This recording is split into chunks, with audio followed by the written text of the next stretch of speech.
ಪ್ರತಿಭಾ ಕಾರಂಜಿ. ಇದೊಂದು ಸ್ಪರ್ಧೆಯಲ್ಲ, ಇದೊಂದು ಸಂಭ್ರಮದ ಜಾತ್ರೆ. ಬಣ್ಣ ಬಣ್ಣದ ಚಿಟ್ಟೆಗಳು ಒಂದೇ ಕಡೆ ಸೇರಿದಂತೆ ಭಾಸವಾಗುವ ಸುದಿನ.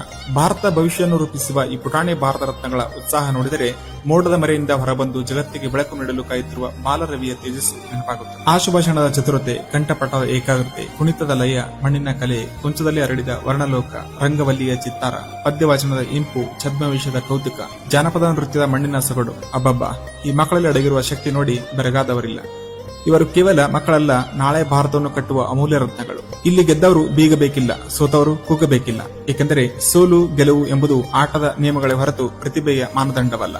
ಕೆಲವರ ಮುಖದಲ್ಲಿ ನಗು, ಕೆಲವರ ಮುಖದಲ್ಲಿ ಬೇಸರ ಕಂಡಿರಬಹುದು, ಆದರೆ ವೇದಿಕೆ ಏರುವ ಧೈರ್ಯ ತೋರಿದ ಪ್ರತಿಯೊಬ್ಬ ಮಗು ಇಲ್ಲಿ ವಿಜೇತನೆ. ಇವರ ಅಗಾಧವಾದ ಪ್ರತಿಭೆಯನ್ನು ಅಳೆಯಲು ಆ ಒಂದು ಪ್ರಮಾಣ ಪತ್ರ ಎಂಬ ಕಾಗದ ಹಾಳೆ ಸಾಲದು. ಇವರು ಕಾಡಿನ ಮರೆಯಲ್ಲಿ ಬೆಳೆಯುವ ಶ್ರೀಗಂಧದಂತೆ, ತೀಡಿದಷ್ಟು ಪರಿಮಳ ಹೆಚ್ಚು.